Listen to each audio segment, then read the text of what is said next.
अस्सलाम वालेकुम students, I hope आप सब खैरियत से होंगे। स्टूडेंट्स, तो आज हम स्टार्ट करेंगे एक्सरसाइज 2.9। इसका क्वेश्चन नंबर 1 है students, determine the intervals in which f is increasing और decreasing for the domain mention in each case. मतलब कि हमने क्या करना है, इंटरवल फाइंड करना है जिधर function F main function increase हो या डिक्रीज़ हो। किसके हिसाब से फाइंड करना है, जो हमें डोमेन गिवन होगी, मतलब जो भी क्वेश्चन के साथ डोमेन गिवन होगी। तो फर्स्ट ऑफ ऑल हमारे पास जो क्वेश्चन है, जो पार्ट है इसका, वो है F X is equal to sine X. मतलब ये हमारे पास क्या है, फंक्शन है, राइट। और ये इसकी डोमेन गिवन है।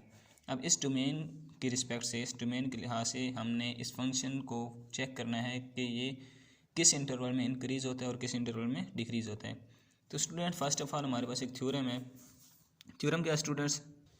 थ्योरम है हमारे पास स्टूडेंट्स, इसका जो फर्स्ट पॉइंट मैंने लिखा है, F is increasing on AB if f prime x greater than 0 for each x belong to AB। f मतलब फंक्शन, वो कह रहा है फंक्शन इंक्रीज़ होगा। जो इसमें सिंपल सी बात अगर मैं आपको बताऊं तो, जब एक फंक्शन है हमारे पास, अगर f ऑफ x है फॉर एग्जांपल, जैसे मैंने आपको बताया कि हमारे पास फंक्शन है, उस फंक्शन का जो प्राइम होगा, मतलब उसका जो डेरिवेटिव होगा, अगर वो ग्रेटर देन 0 होगा तो फंक्शन इंक्रीज़ होगा, अगर तो फंक्शन इंक्रीज़ होगा। अगर वो जो एफ प्राइम एक्स है उस फंक्शन का डेरिवेटिव हम लें तो वो लेस दैन 0 आ जाए तो वो हमारे पास फंक्शन क्या होगा, फंक्शन डिक्रीज़ होगा। ये सिंपल सी बात आपने याद रखनी है इंक्रीजिंग और डिक्रीजिंग के मामले में। तो स्टूडेंट्स अब चलते हैं क्वेश्चन की तरफ, तो मज़ीद आपको समझ आ जाएगी। क्वेश्चन हमारे पास f of x is equal to sine x, domain क्या बताइए, x belong to minus pi से पाई तक। फंक्शन हमारे पास है साइन एक्स, उसकी डोमेन क्या बता दी उसने, माइनस पाई से पाई तक। तो स्टूडेंट्स अकॉर्डिंग टू थ्योरम हमने इंक्रीजिंग और डिक्रीजिंग अगर चेक करना है तो हमने क्या चेक करना है, एफ प्राइम एक्स को चेक करना है, ग्रेटर देन 0 है या फिर लेस देन 0 है। तो हम क्या करेंगे, एफ प्राइम एक्स चेक करेंगे। एफ प्राइम एक्स का मतलब होता है कि डेरिवेटिव, फंक्शन का डेरिवेटिव, फर्स्ट डेरिवेटिव। तो ये हमारे पास एक फंक्शन है, इसका हम डेरिवेटिव लेंगे, F prime X equal to sine X का डेरिवेटिव हमारे पास काज एक्स होता है, तो मैंने काज एक्स लिख दिया। अब स्टूडेंट्स मेन चीज़ तो हमने जो फाइंड करनी है वो इंक्रीजिंग और डिक्रीजिंग फाइंड करना है इसका, लेकिन चूँकि काज एक्स है तो हम अब मैं आपको बताता चलूँ कि काज एक्स जो होता है वो पॉजिटिव किस इंटरवल में होता है और नेगेटिव किस इंटरवल में होता है, किस क्वाड्रेंट में ये पॉजिटिव होता है, किस क्वाड्रेंट में नेगेटिव होता है। स्टूडेंट हमारे पास टोटल होते हैं 4 क्वाड्रेंट, 1 2 3 और 4। ये जो क्वाड्रेंट होते हैं 1 2 3 और 4, फर्स्ट क्वाड्रेंट में ऑल पॉजिटिव होते हैं, मतलब cos, sine, cosecant, secant, tan, cot, all to all क्या होते हैं यहाँ पे, पॉजिटिव होते हैं। सेकंड क्वाड्रेंट में क्या होता है, साइन और कोसिकेंट पॉजिटिव होते हैं, इसके अलावा तमाम नेगेटिव होते हैं। थर्ड में क्या होता है, टेन और कॉट पॉजिटिव होते हैं, बाकी इसके अलावा तमाम सारे नेगेटिव होते हैं। फोर्थ में क्या होता है, कॉज और सीकेंट पॉजिटिव होते हैं, बाकी इसके अलावा सारे नेगेटिव होते हैं। तो अब देखें, हमने कॉज एक्स की बात करनी है, तो कॉज एक्स पॉजिटिव किस किस में होता है, यहाँ तो ऑल पॉजिटिव है, मतलब यहाँ पे कॉज एक्स पॉजिटिव है फर्स्ट में, और किस में पॉजिटिव है, और फोर्थ में पॉजिटिव है कॉज। देखिए इसमें कॉज के अलावा सारे नेगेटिव है, मतलब कॉज इसमें पॉजिटिव है। कॉज किस में आप पॉजिटिव है, फर्स्ट और फोर्थ में, तो मैंने लिख दिया cos x is positive in first and fourth quadrant.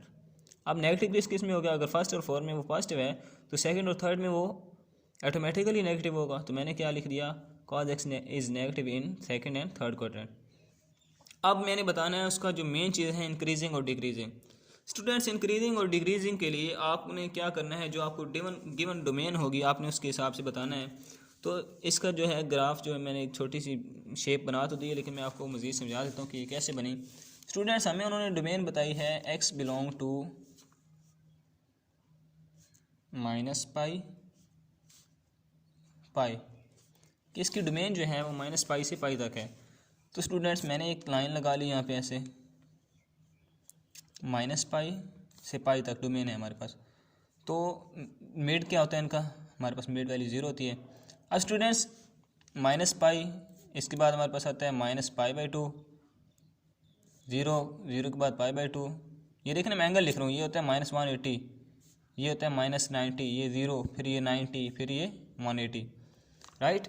अब स्टूडेंट्स जो कि हमने बताना है इंक्रीजिंग और डिक्रीजिंग, वो भी कॉज एक्स का, मतलब ये देखें ना, एफ प्राइम एक्स जो है वो ग्रेटर देन 0 होगा तो फंक्शन इंक्रीज़ होगा, एफ प्राइम एक्स अगर लेस देन 0 होगा तो फंक्शन डिक्रीज़ होगा। ये राइट, यहाँ इंक्रीज़ होगा और यहाँ पे डिक्रीज़ होगा।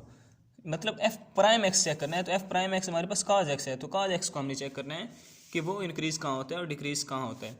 तो स्टूडेंट्स देखें माइनस पाई, अगर आप माइनस पाई को पुट करें कास के साथ, कास में माइनस पाई पुट करें तो कास ये माइनस अगर बाहर आ जाए हमारे पास तो कास माइनस पाई पे हमारे पास क्या होता है, कास माइनस पाई पे होता है हमारे पास 1। आप कैलकुलेटर में चेक कर सकते हैं, कास माइनस पाई पे -180 पे कास क्या होता है 1 होता है, यहाँ पे कास है 1, राइट।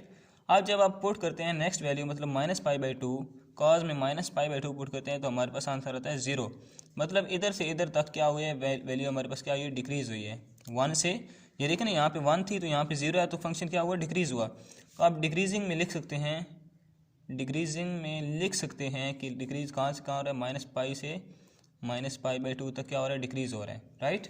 अब देखिए स्टूडेंट्स, जब आपने -π/2 पुट कर दिया आपके पास क्या आ गया, आंसर 0 आ गया। नेक्स्ट वैल्यू हमारे पास 0। जब आप 0 पुट करेंगे स्टूडेंट्स, 0 पुट करते हैं तो कास 0 पे हमेशा 1 होता है, ये आप कैलकुलेटर में चेक कर सकते हैं, कास 0 पे 1 होता है। अब ये देखें यहाँ पे 0 है, यहाँ पे 1 है, तो फंक्शन क्या हुआ, यहाँ से यहाँ तक इंक्रीज़ हुआ। मतलब इंक्रीजिंग में आप क्या लिख सकते हैं, इंक्रीजिंग में आप लिख सकते हैं कि फंक्शन किस इंटरवल पर इंक्रीज़ हुआ -π/2 से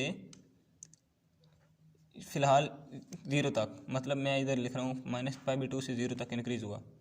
नेक्स्ट स्टूडेंट देखें, नेक्स्ट वैल्यू हमारे पास π/2 हम पुट करेंगे तो कास π/2 पे हमेशा 0 होता है। ये देखिए स्टूडेंट्स, -π/2 से π/2 तक जो भी वैल्यू आप पुट करेंगे यहाँ तक, यहाँ से लेके यहाँ तक जो भी वैल्यू पुट करेंगे कास हमेशा इंक्रीज़ होगा, π/2 से पहले और -π/2 से आगे। मतलब फंक्शन इंक्रीज़ कहाँ तक हो रहा है, -π/2 से लेके π/2 तक, यहाँ तक इंक्रीज़ हो रहा है। यहाँ से लेके यहाँ तक इसने क्या होना है, इंक्रीज़ होना है। इधर से लेके इधर तक आप जो भी वैल्यू पुट करेंगे फंक्शन इंक्रीज़ होगा। नेक्स्ट चीज़, अब π/2 जब आप पुट करते हैं स्टूडेंट्स तो हमारे पास क्या आता है, 0 आता है, राइट। π/2 पे अगर 0 आता है तो अब हम पुट करेंगे नेक्स्ट, π/2 भी हमने पुट कर लिया, अब हम पुट करेंगे पाई। जब हम स्टूडेंट्स कास पाई पुट करते हैं तो हमारे पास आंसर आता है 1, कास 180 पे 1 होता है। यानी कि अब हमारे पास क्या हुआ, सॉरी स्टूडेंट्स, हमारे पास कास 180 पे -1 होता है, तो स्टूडेंट्स -1 होता है। तो स्टूडेंट्स देखें यहाँ पे क्या है, हमारे पास कास 90 पे है 0, कास 180 पे है -1, मतलब यहाँ से लेके यहाँ तक फंक्शन डिक्रीज़ हुआ। क्यों, क्योंकि 0 इज़ ग्रेटर देन -1, मतलब कि जब 0 से -1 की तरफ आएंगे तो फंक्शन डिक्रीज़ होगा। तो अब डिक्रीजिंग में एक पॉइंट तो हमने ये लिखा, और सेकंड पॉइंट इसमें क्या है, सेकंड पॉइंट हमारे पास है π/2 से पाई तक कि फंक्शन डिक्रीज़ कहाँ हो रहा है, -π से -π/2 तक और π/2 से पाई तक। ये दो इंटरवल ऐसे हैं जिधर हमारे पास फंक्शन डिक्रीज़ हो रहा है। और इंक्रीजिंग कहाँ पे हो रहा है, -π/2 से π/2 तक, -π/2 से π/2 तक। अब जो भी वैल्यू पुट करेंगे तो आपके पास आंसर पॉजिटिव आएगा। और ग्राफ की जो हमारी सिमत है वो भी यही बता रही है कि यहाँ से इंक्रीज़ होना शुरू होता है और यहाँ तक मुसलसल ये इंक्रीज़ होता है, मतलब -π/2 से π/2 तक। तो स्टूडेंट्स यही चीज़ मैंने इधर भी बनाई है, बिल्कुल सेम ग्राफ है। तो नेक्स्ट मैंने इंटरवल भी लिख दिए हैं, वो भी आप देख लें।